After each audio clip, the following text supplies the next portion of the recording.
السلام عليكم واهلا بكم في ميركاتو الاتحاد، ميركاتو الاتحاد الاكثر جدلا في هذا الموسم، ميركاتو الاتحاد اللي الى الان كل جماهير نادي الاتحاد غير راضين وبالمره على اللي قاعد يحصل في ميركاتو الاتحاد، وشايفين ان كل الانديه قاعده تتعاقد مع صفقات اجنبيه واسماء كبيره جدا سواء في الهلال، في النصر، في الشباب، الاهلي، قاعده الفرق تسعى لصفقات كبيره جدا تقلب بها مجريات كل البطولات، كل الفرق قاعده بتجري ميركاتو اجنبي على مستوى عالي جدا. وانت اليوم يا محمد يا بزيد جاي تكلمنا عن ميركاتو محلي. شوف يا صديقي، الميركاتو المحلي هذا خط، والميركاتو الاجنبي خط اخر. الانديه بتعمل على اتجاهين اثناء الميركاتو: الاستقطابات المحليه واللي بتعزز من خلالها دكه البدلاء، او انها بتسعى من خلالها انها تعطي الفريق فرصه للتنفس في كثير من البطولات اللي بيشارك فيها الاربع او الخمس فرق الكبار في هذا الموسم. فعشان كده انت محتاج اللاعب المحلي اللي تستعين به في بعض الضربات اللي بتحصل مع الفريق، زائد انك ماشي في مسار العنصر الاجنبي ولا توقف ابدا.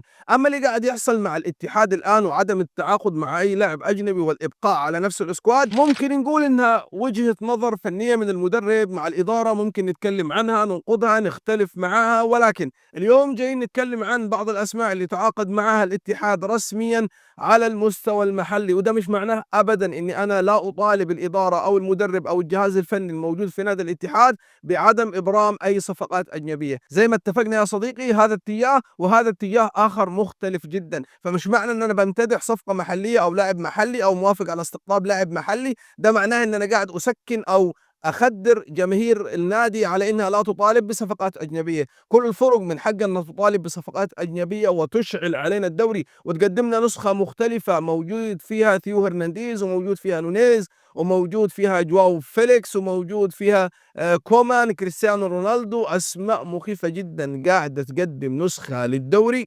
الله يستر على الجميع.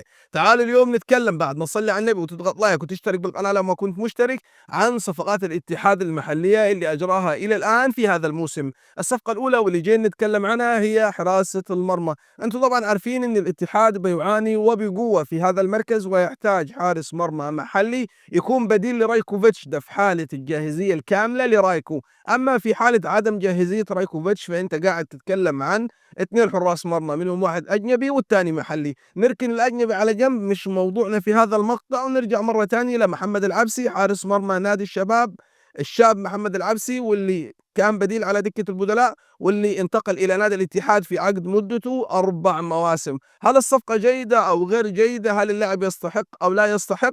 أعتقد أن محمد العبسي كان بيقدم مستوى مقبول إلى حد كبير مع الشباب، ومن الحراس اللي تقدر تعتمد عليهم في حالة غياب الحارس الأساسي في شوط في مباراة كاملة. لاعب شاب صغير يمتلك بنية جسدية إلى حد ما مقبولة، ردة الفعل أو الرياكشن بنسبة كبيرة أكثر من 50% مقبولة عند حارس المرمى، وأظن أنه هو أفضل من الحراس اللي موجودين الآن في نادي الاتحاد. الآن الاتحاد في هذه الخانة، وفي ظل وجود بعض المحليين اللي تم تجربتهم في كثير من المباريات الودية والرسمية، الاتحاد يحتاج وبقوة إلى حارس مرمى محلي. تعالوا نتكلم عن اللاعب الثاني وهو اللاعب أحمد الجليدان، الظهير الأيمن في نادي الفتح. أحمد الجليدان يمكن من اللعيبة اللي مش مسلط عليها الأضواء إلى حد كبير، ولكن لو رجعنا إلى هذه الخانة في نادي الاتحاد وكان فيها بعض المشكلات في حالة غياب مهند الشنقيطي وإشراك فواز الصقور. مهند الشنقيطي فواز الصقور بيقدموا مستوى مقبول إلى حد كبير على المستوى الدفاعي، على مستوى قطع الكرات إلى حد ما.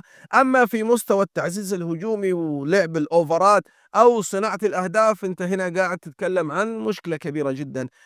من الأظهرة القليلة جدا في الدوري اللي ممكن تقدم لك أوفر صحيح أحمد الجليدان لاعب الفتح. أحمد الجليدان ظهير أيمن يمتلك مواصفات مقبولة إلى حد كبير بالنسبة للبنية الجسدية.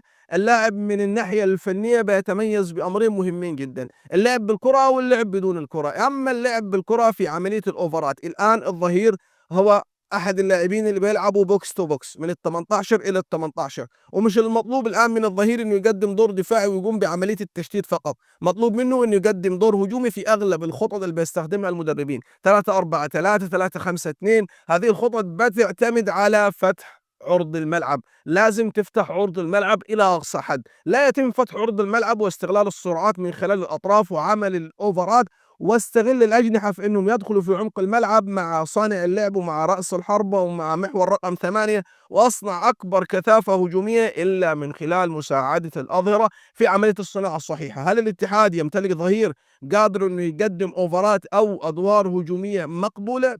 أعتقد مهند الشنقيطي ممكن يقوم بعملية الاختراق. أما على مستوى الأوفرات وصناعة العرضيات، فمع احترامي لمهند الشنقيطي في مشكلة كبيرة جدا في كل الأظهرة أو في أغلب الأظهرة المحلية اللي موجودة معنا. لو انتقلنا إلى أحمد الجليدان فراح تشوف لاعب مميز جدا سواء في الأوفرات المنخفضة أو الأوفرات المرتفعة، لاعب ما شاء الله قدمه حساسة في عملية إسقاط الكرات داخل منطقة ال 18. ولا تنسى أنه على المستوى الدفاعي ما شاء الله في قطع الكرات أو اللعب بدون كرة وأداء أدوار دفاعية، هو لاعب مميز ولاعب جيد. أظن إني أحمد الجليدان أحد أهم الأظهرة المحلية اللي موجودة معانا في الدوري. أنا مش عايزك تقارن أي ظهير محلي بأي ظهير أجنبي موجود، ثيو هرنانديز، أي لاعب أيا كان. قارن ظهير محلي بظهير آخر محلي، قارن ظهير محلي بظهير قادر إنه يعطيك فرصة إنك تشرك أكبر عدد من المهاجمين في أرض الملعب. ده مش معناه أبدا إني قاعد أخدر جمهور نادي الاتحاد أو أقول لهم لا تطالبوا بأظهرة أو مدافعين أو لاعبين وسط ملعب أو مهاجمين. طالبوا بما شئتم وبما تروه في مصلحة الفريق، وحافظوا على أكبر قدر من المطالبات اللي تقدروا من خلالها تدعموا فريقكم في موسم قادم راح يكون شرس إلى أقصى حد.